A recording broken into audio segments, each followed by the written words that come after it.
Good morning बच्चों। आज हम आपको विज्ञान में खाद्य उत्पादन आपको पहले से पढ़ा रहे हैं, उसी में आज हम आपको पढ़ाएंगे जंतुओं से प्राप्त भोजन।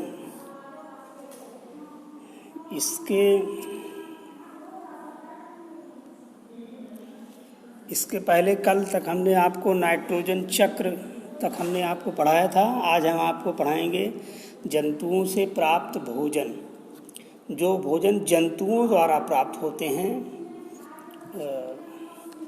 उन्हीं के बारे में आज हम आपको बताएंगे। तो इसमें हम विभिन्न प्रकार के भोज्य पदार्थ तथा अन्य कई उत्पाद जैसे ऊन, रेशम, चमड़ा इत्यादि जंतु से प्राप्त करते हैं। कृषि की वह शाखा जिसमें आर्थिक लाभ के उद्देश्य से पशुओं का पालन, उनकी देखरेख तथा नस्ल सुधार का कार्य किया जाता है, वो पशुपालन कहलाता है। अब इसमें सबसे पहले आता है उद्योग है डेयरी उद्योग। डेयरी उद्योग है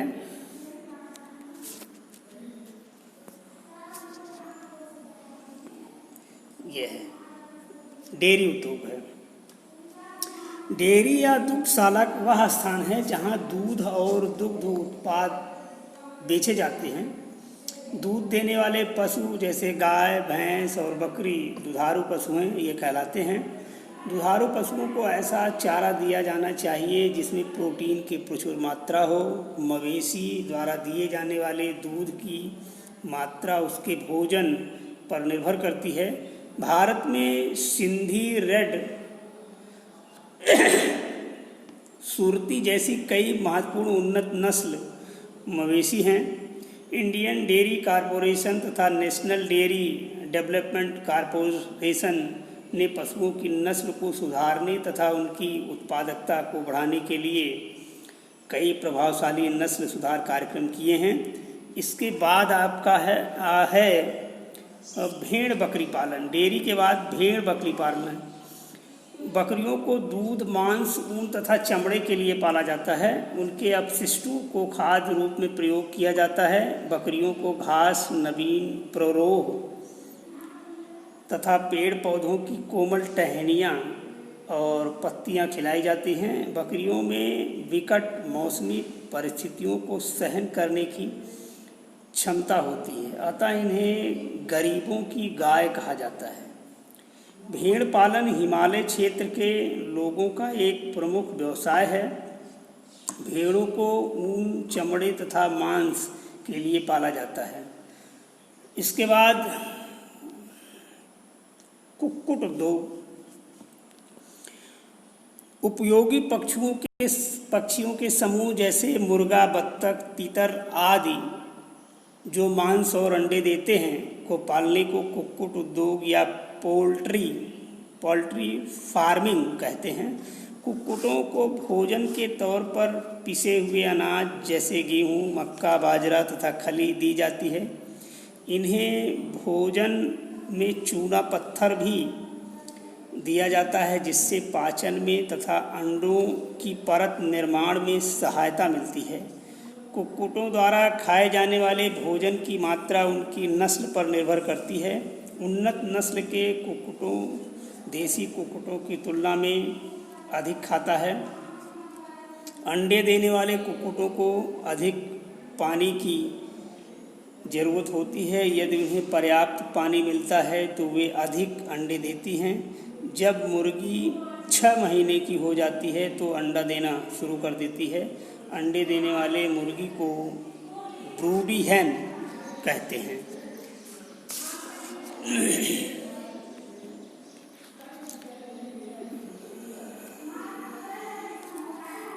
इसके बाद मत्स्य पालन है।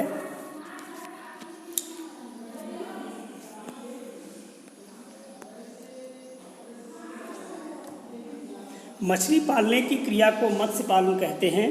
जलीय जीव जैसे मछली, घोंघा, झींगा मछली, केकड़ा आदि के पालन को जल कृषि भी कहा जाता है। मछली समुद्र, नदी, तालाब तथा झीलों में पाई जाती है।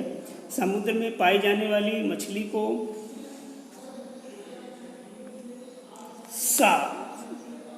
फिश या मैरीन फिश कहते हैं। उदाहरण पोम्फ्रेट, सैल्मन, सार्डिन, हिल्सा इत्यादि ये मछलियां हैं। मीठे पानी में पाई जाने वाली मछलियां में कतला, रेहू या रोहू, सिंघाड़ा आदि प्रमुख हैं। मीठे जल के सीपों का उत्पादन मत्स्य पालन को एक आकर्षक स्वरूप प्रदान करता है। मछली अत्यधिक पौष्टिक और आसानी से पचने वाला भोजन है। ये प्रोटीन का उत्तम स्रोत है। मछलियों के यकृत के तेल में विटामिन ए और डी की प्रचुर मात्रा रहती है। मछलियाँ पालने वाले तालाब या पोखरों को नर्सरी या हैचरी कहते हैं। मछलियों के अंडों को हैचरी में डाला जाता है, जहां इन अंडों से छोटी छोटी मछलियां पैदा होती हैं। इन्हें पोना कहते हैं। इन्हें तालाब में समुचित भोजन दिया जाता है। तालाब में पर्याप्त धूप और ऑक्सीजन उपलब्ध होना आवश्यक है। इसके बाद अब है मधुमक्खी पालन। मधुमक्खी से हमें शहद और मोम मिलते हैं। मधुमक्खियों को पालना मधुमक्खी पालन कहलाता है। प्रकृति में मधुमक्खियाँ अपना छत्ता बनाती हैं। छत्ते में 3 तरह की मधुमक्खियाँ होती हैं, जिसमें श्रमिक, नर और रानी, जिनमें प्रत्येक की अपनी एक अलग जिम्मेदारी होती है। श्रमिक मधुमक्खियाँ छत्तों की मरम्मत करती हैं तथा फूलों का रस जमा कर उसे शहद में बदलती हैं। छत्ते में एक रानी मधुमक्खी होती है जो अंडे देती है। ड्रोन या नर मधुमक्खियाँ रानी को निषेचित करती हैं। इसके बाद आपका है पालतू पशुओं की देख रेख। जो पालतू पशु हैं उनमें विभिन्न प्रकार की बीमारियां भी हो जाती हैं, जिनकी देख रेख की आवश्यकता होती है। समय समय पर उनको टीका या उनको बीमारी से बचाने के टीके लगाने की आवश्यकता होती है। जिस प्रकार मानव को बीमारी और संक्रमण का खतरा रहता है, उसी प्रकार पशु पक्षी को भी रोगाणु से संक्रमित होने की संभावना रहती है। पशुओं के बीमार पड़ने का पहला लक्षण है इनका खाना बंद करना। पशुओं के बीमार होने के अन्य लक्षण हैं सुस्ती, मंद और अलग दिखना, शरीर का तापमान बढ़ जाना आदि। बीमार पड़ जाने पर दुधारू पशु कम दूध देने लगते हैं, जबकि अंडे देने वाले पक्षियों द्वारा अंडे देने की संख्या घट जाती है। खुरपका रोग में मवेशियों के मुंह से लार अधिक जाने लगता है, भूख मर जाती है तथा मुंह और पैर में छाले पड़ जाते हैं। घर तथा पशु की समुचित साफ सफाई तथा पशुओं के टीकाकरण के द्वारा इन रोगों की रोकथाम की जा सकती है। यदि कोई पशु संक्रमित होता है तो उसे तुरंत पशु चिकित्सक के पास ले जाना चाहिए। उसे दूसरे पशुओं से अलग रखना चाहिए। आवश्यक दवाइयाँ और इंजेक्शन दिए जाने चाहिए। ये पाठ आपका इसी पे आपका समाप्त हुआ।